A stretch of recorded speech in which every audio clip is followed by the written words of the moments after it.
हाँ, तो मेरे प्रिय छात्रों, जितने भी पॉलिटेक्निक के स्टूडेंट हैं हमारे चैनल पे आए हुए हैं, बने हुए हैं, तो उनको बहुत बहुत स्वागत करते हैं आपके अपने YouTube channel Study Super Allrounder में। और आप सबों का बहुत बहुत हार्दिक अभिनंदन करते हैं बाबू। आज से हम लोग पॉलिटेक्निक एंट्रेंस एग्ज़ाम का आगाज़ करने वाले हैं इस चैनल पे, यानी शुरुआत करने वाले हैं।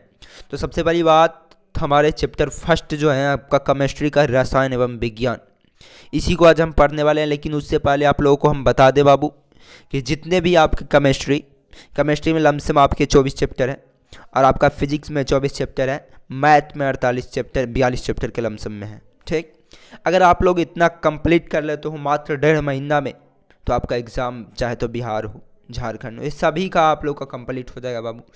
या तो आप 2023 में, 24 में, 25 में, जब भी दो, इतना वीडियो देख कर जाओ। मैं गारंटी वादा देता हूँ आप लोगों को, वादा करता हूँ कि आप लोग से बन जाएगा। जितने भी प्रश्न इस चैप्टर से पूछे जाएंगे, चाहे अगला चैप्टर का मैं वीडियो लाऊंगा तो उसमें भी जितना बताऊंगा उसी से उतना पूछा जाएगा, एकदम कन्फर्म हूँ बाबू। ठीक, क्योंकि हम लोग प्रीवियस ईयर का आंकड़ा लगा लेते हैं। प्रीवियस ईयर में जितने टॉपिक से क्वेश्चन बनते हैं उस टॉपिक को कवर करके थ्योरी फिर समझाते हैं, उसका ऑब्जेक्टिव समझाएंगे, उसका न्यूमेरिकल बताएंगे।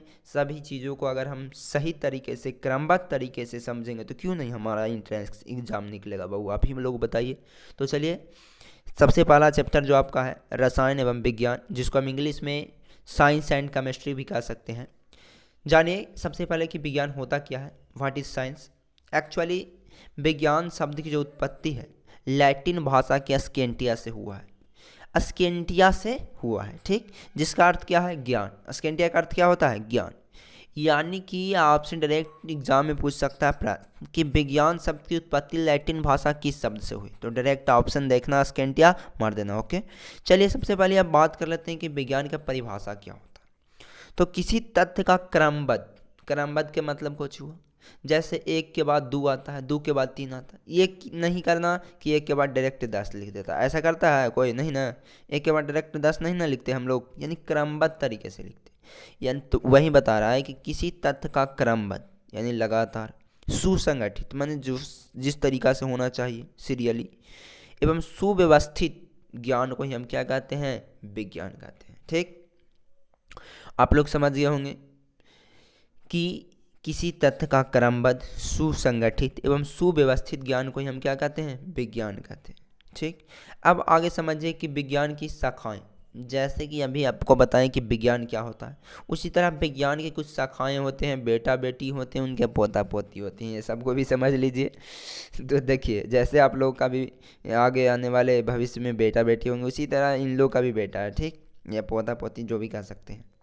अब सबसे पहली बात हम विज्ञान की प्रमुख शाखाएं में करें तो सबसे पहले हम बात करेंगे जीव विज्ञान की, यानी जिसको हम इंग्लिश में बायोलॉजी भी कहते हैं। तो देखिए, जीव विज्ञान विज्ञान की वह शाखा है जिसके अंतर्गत जंतु एवं वनस्पतियों का अध्ययन किया जाता है, जीव विज्ञान कहलाता है। देखिए, दो चीज़ का अध्ययन, जंतु और वनस्पति, ये दो चीज़ के बारे में आप अध्ययन करेंगे, यही क्या हो गया, जीव विज्ञान हो गया।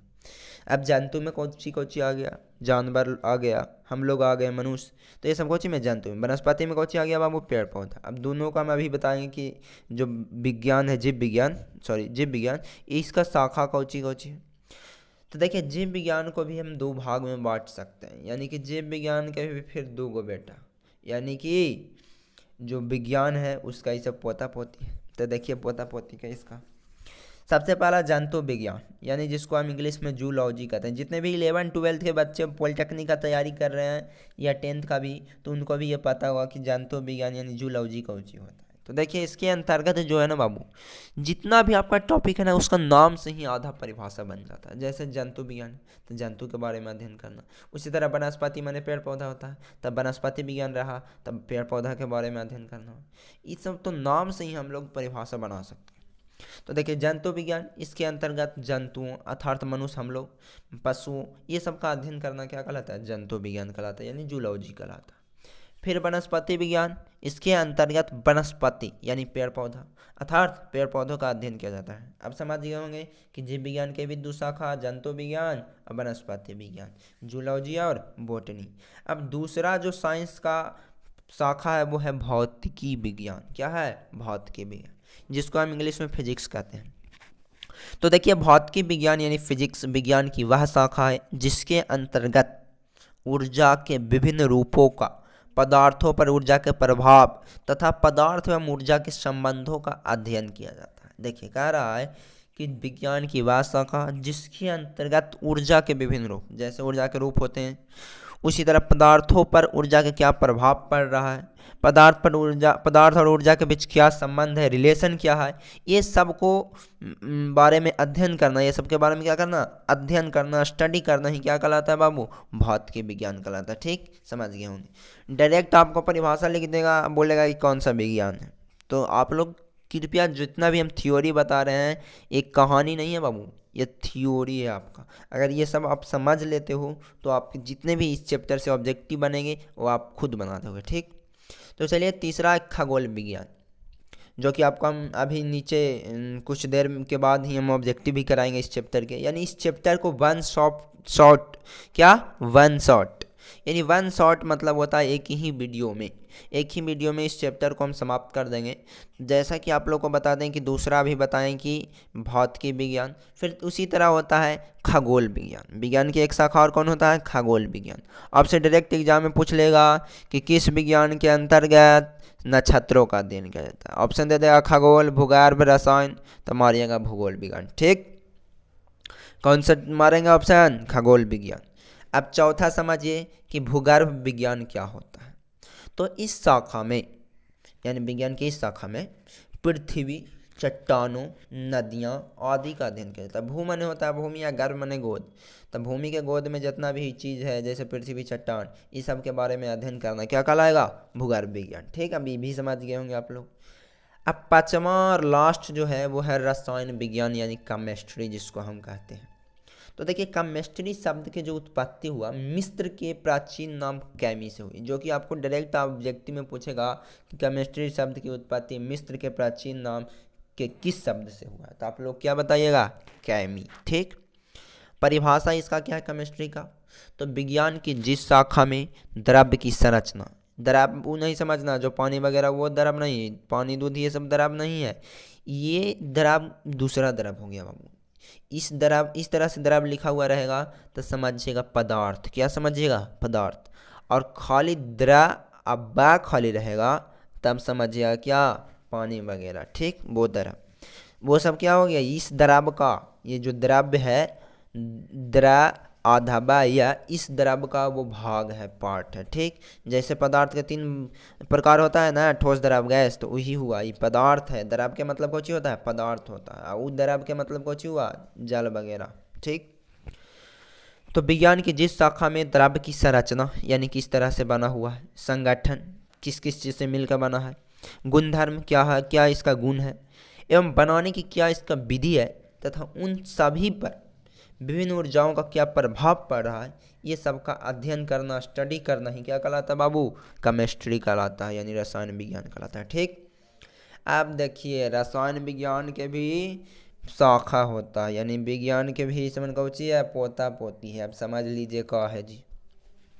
देखिए रसायन विज्ञान की शाखाएं की बात करें तो रसायन विज्ञान के 3 शाखा, एक होता है अकार्बनिक रसायन होता है, फिर कार्बनिक दूसरा, तीसरा होता है भौतिक रसायन, जिसको इंग्लिश में इनऑर्गेनिक, ऑर्गेनिक और फिजिकल के नाम से भी जानते हैं।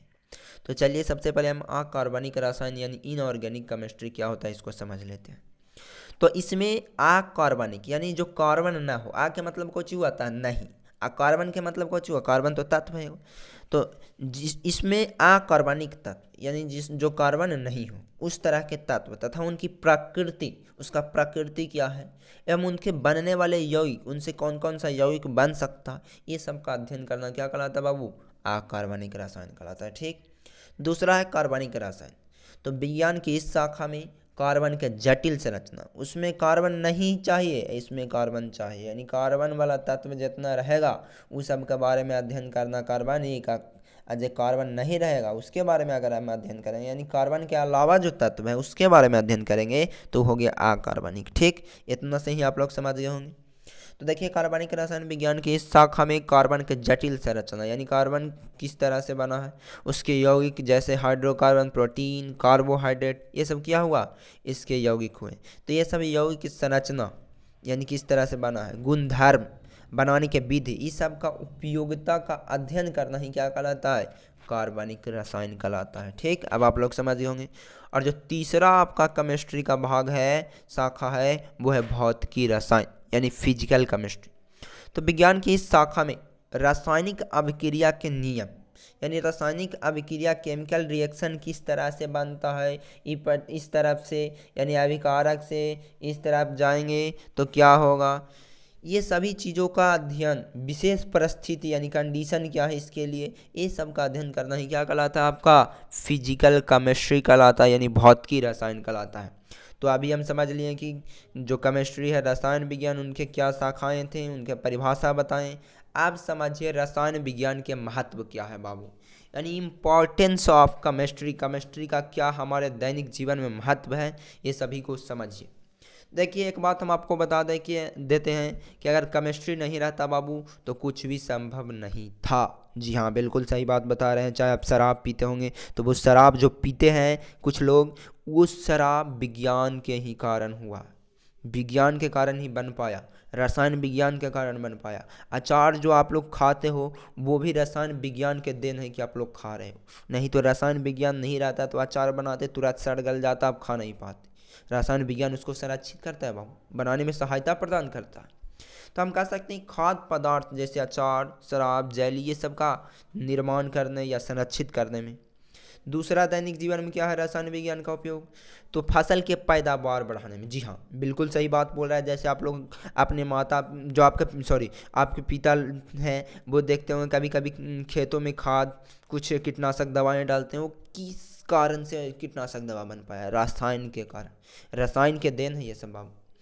तीसरा डीडीटी, बेंजीन हेक्साक्लोराइड यानी BHC जिसको बोलते हैं, ये सब कुछ करता है, पौधों को रोग एवं कीटाणुओं से बचाता है। पौधों में कोई रोग हो गया या कीटाणु लग गया, ये सब से कुछ करता है, उसको संरक्षित करता है, बचाता है। तो आपसे डायरेक्ट ऑब्जेक्टिव में पूछा जा सकता है कि पौधों को रोग एवं कीटाणुओं से बचाता है, ऑप्शन दे देगा बेंजीन हेक्साक्लोराइड, बी में दे देगा DDT, सी में दे देगा दोनों, डी में दे देगा कोई नहीं। तो कौन मारना है, दोनों, क्योंकि BHC भी और DDT दोनों को ही करता है, पौधों को रोगों एवं कीटाणु से बचाता है। चौथा जो है आपका रसायन का उपयोग, यूज ऑफ केमिस्ट्री, वो है प्रदूषित जल को पीने योग्य बनाने के लिए, यानी कुछ थोड़ा बहुत कीटाणु उसको में चल गया है, तो शुद्ध जल है लेकिन उसको में कुछ कुछ चल गया है, कीटाणु चल गया, अब उसको हमको एकदम सुरक्षित करना है। तो उसमें हम क्लोरीन, या आप लोग जानते होंगे क्लोरीन डालने से कुछ होता है, वो पानी शुद्ध हो जाता है। ठीक, जिसको हम बिरंजक चूर्ण भी कहीं कहीं डलाता है, ये सब से कुछ होता है, पानी शुद्ध हो जाता है। तो ये सब रसायन के देना है बाबू, अगर रसायन नहीं रहता तो ये सब बनता ही नहीं, ये सब यौगिक, और ये सब यौगिक बनता नहीं तो फिर शुद्ध नहीं हो पाता। अब समझिए इस चैप्टर के जितने भी अभी थ्योरी बताइए, उसी से रिलेटेड आपके कुछ ऑब्जेक्टिव क्वेश्चन है जो आने वाले ईयर में पूछे जा सकते हैं या इस ईयर भी पूछे जाएगा, और गारंटी की पूछा ही जाएगा, क्योंकि इतना सही प्रश्न नहीं बन सकता इस चैप्टर में। तो सबसे पहला क्वेश्चन है कि पृथ्वी पर पाए जाना। हाँ, और एक बात आपको यह भी बता दें कि ये सब जो नोट्स आप लोग हमारे हैंड रिटेन यानी हैंड के द्वारा, हमारे हाथों के द्वारा लिखा हुआ है, ये सब नोट्स आपको हमारे Telegram channel Study Super Allrounder पे आपको मिल जाएगा। कृपया कर वहाँ से जाकर नोट्स को डाउनलोड करें, डाउनलोड करने के बाद अपना नोट्स प्रॉपर बनाएं और उसको याद करें, समझें, ताकि आपको एग्जाम में किसी भी तरह का, किसी भी प्रकार का समस्या का सामना न करना पड़े। तो चलिए इस चैप्टर के जितने भी प्रश्न हैं उसको भी देख लेते हैं। सबसे पहला प्रश्न है कि पृथ्वी पर पाए जाने वाला जितना भी तत्व है उसमें कार्बन का कौन सा स्थान है। तो देखिए जो कार्बन है उसका स्थान 17वां है। ऑप्शन दे देगा आपसे 18वां, 15वां, 20वां, 17वां। तो आप कौन मारेंगे, 17वां। ओके, कन्फर्म है दाम। अच्छा, दूसरा, चलिए दूसरा प्रश्न, आधुनिक रसायन विज्ञान के जन्मदाता थे। जो अभी आप लोग रसायन विज्ञान देख रहे हैं उसके जन्मदाता कौन है बाबू, लेवोसिए जी। कौन है, लेवोसिए जी। अच्छा, तीसरा प्रश्न, रसायन विज्ञान का ज्ञान सर्वप्रथम किस देश में हुआ। तो रसायन विज्ञान के सर्वप्रथम जो ज्ञान हुआ था वो मिस्र अरब में हुआ था, जो कि अभी आपको थ्योरी में पीछे हम बता चुके हैं। फिर चौथा प्रश्न देखिए, जो भी आपको पीछे हम थ्योरी में पढ़ा दिए हैं कि केमिस्ट्री की उत्पत्ति कैमी शब्द से हुआ। अभी बताया था ना बाबू कि कैमी शब्द से हुआ है, जो कि प्राचीन नाम किसका है, मिस्र का। किसका नाम है, मिस्र का, यानी जिसको इंग्लिश में इजिप्ट भी बोलते हैं। पांचवा क्वेश्चन, रासायनिक अभिक्रियाएं जिन नियमों एवं परिस्थितियों पर आधारित है उनका अध्ययन किया जाता है रसायन शास्त्र की किस शाखा से। यानी केमिस्ट्री की अभी शाखा 3 को पढ़ाए थे, फिजिकल, ऑर्गेनिक, इनऑर्गेनिक। तो बताइए किसका परिभाषा है, फिजिकल के यानी भौतिकी, रसायन के है। छठा प्रश्न देखिए, निम्न में से कार्बनिक यौगिक कौन है। ऑप्शन दे देगा CO2, CH2, CH4, SO2। तो CH4 में कार्बन मौजूद है बाबू, कार्बनिक यौगिक है। तो हम कह सकते हैं कि सी ऑप्शन जो है वो कौन सी है, राइट हो गया। सातवां प्रश्न देखिए, मानव शरीर में पाए जाने वाले जल का प्रतिशत मात्रा कितना प्रतिशत होता है। तो 65 से 90% हमारा शरीर में जल ही रहता है बाबू, इतना जान लो, ठीक। आठवां प्रश्न देखिए, चेचक के टीके का आविष्कार कौन किया, एडवर्ड जेनर। अच्छा आप लोग ये बताइए कि आप लोगों को पढ़ने में मज़ा आ रहा है ना जी। मज़ा आना भी चाहिए, क्योंकि एंट्रेंस एग्जाम ऐसा एग्जाम है बाबू, अगर उसको आप निकाल लेते हो पॉलिटेक्निक एंट्रेंस एग्जाम, तो आपके आने वाले भविष्य उज्जवल बन जाएंगे। क्योंकि इससे पॉलिटेक्निक कर लेने के बाद आपके बहुत से टेक्निकल जॉब आपको मिलेंगे। इसके अलावा प्राइवेट में भी आपको बहुत सा अपॉर्चुनिटी मिलेगा, कुछ लिमिटेड कंपनियां भी आपको अपॉर्चुनिटी देगी। तो कहें तो हर क्षेत्र में इसका यूज है, इसीलिए आप लोग एंट्रेंस एग्ज़ाम निकाल लें। आप लोग से मैं वादा करता हूँ कि जितना आपको पढ़ाया जाता है उसको अगर समझ लेते हो तो आपको एंट्रेंस एग्ज़ाम में कोई प्रॉब्लम नहीं होगा, ठीक। आठवां प्रश्न देखिए, चेचक के टीके का आविष्कार कौन किया था। तो चेचक के टीके 7वां 8वां में आप लोग पढ़े होंगे। एडवर्ड जेनर एगो वैज्ञानिक थे, उन्होंने किया था चेचक टीके का आविष्कार, ठीक। 9वां प्रश्न, निम्न में से जर्मनाशी है। जर्मनाशी के मतलब कुछ हुआ जो कीटाणु वगैरह को मारते। तो देखिए, क्लोरोबेंजीन और डेटॉल, ये दोनों चीज़ तो जर्मनाशी है। तो ऑप्शन सी जो है, ए और बी दोनों हो जाएगा, ठीक। 10वां प्रश्न देखिए, पौधों को कीटाणु व रोग से बचाता है। आपको हम थ्योरी में भी पढ़ाए थे, डीडीटी जो है और BHC दोनों कौन सी है, पौधों को बचाता है। तो ऑप्शन तो दिए नहीं है, तो डायरेक्ट उत्तर में कौन सी हो जाएगा, DDT या BHC भी हो सकता है, ठीक। अच्छा 11वां प्रश्न है, BHC का पूरा नाम है, पूछ दिया था। अभी बताए थे कि बेंजीन हेक्साक्लोराइड होता है, थ्योरी में बताए थे ना कि इसका पूरा नाम क्या होता है बाबू, बेंजीन हेक्साक्लोराइड होता है, ठीक। अच्छा 12वां प्रश्न देखिए, आदर्श गैस व्यवहार है एक, किसका है, परिकल्पना का है। ये सब प्रश्न आपको बन सकते हैं एंट्रेंस एग्जाम में। अच्छा 13वां प्रश्न देखिए, प्रदूषित जल को पीने योग्य बनाने के लिए निम्न में से किस रासायनिक यौगिक का प्रयोग में लाया जाता है। तो क्लोरीन का, किसका, क्लोरीन का। तो हम आपसे उम्मीद करते हैं कि जितने भी ये प्रश्न और थ्योरी आपको समझाए होंगे अभी, तो वो समझ में आ गया होगा। अगर समझ में आ गया होगा तो इस चैप्टर से इतना से ज़्यादा आपसे कुछ पूछा भी नहीं जाएगा, एकदम कन्फर्म हो जाइए आप। 99% क्या, हम 100% कहते हैं कि आप कन्फर्म हो जाइए, इससे ज़्यादा प्रश्न आपसे नहीं पूछे जाएंगे। और थ्योरी अगर समझ लिए और प्रश्न को एक बार पढ़ लिए, याद कर लिए तो ठीक है। तो मैं आप लोग पॉलिटेक्निक वाले जितने भी छात्र हैं उनसे एक बार फिर से निवेदन करता हूं कि आप लोग कृपया कर इन नोट्स को लिखें। हाथों के द्वारा लिखा हुआ हमारा नोट्स है, इसको लिखें, आप लोग याद करें, समझें, वीडियो को दोबारा देखें, समझें, पॉज करके भी लिख सकते हैं वीडियो को, यानी रोक करके भी लिख सकते हैं। तो इतना ही था इस वीडियो और इस चैप्टर को समाप्त वन शॉट के रूप में किया गया, यानी एक ही वीडियो में पूरा चैप्टर को समाप्त किया गया। तो धन्यवाद आप सबों को अंत तक वीडियो में बने रहने के लिए। फिर मिलेंगे हम लोग क्या, अगले वीडियो में पॉलिटेक्निक का ही हम अगला वीडियो लाएंगे। जो सेकंड चैप्टर है, या तो फिजिक्स का भी ला सकते हैं फर्स्ट चैप्टर, या मैथ का भी फर्स्ट चैप्टर ला सकते हैं। तो देखिए अभी लगातार ये क्रम चलता रहेगा, जब तक एंट्रेंस एग्ज़ाम होगा नहीं तब तक हम लोग पॉलिटेक्निक का टोटल जो चैप्टर है फिजिक्स, केमिस्ट्री और मैथ का, क्योंकि 3 चीज़ ही पूछा जाता है, फिजिक्स, केमिस्ट्री, मैथ, ये 3 चीज़ पर अगर आपका कमांड हो गया तो एंट्रेंस एग्ज़ाम आपको निकालने से कोई रोक भी नहीं सकता। Thanks for watching video.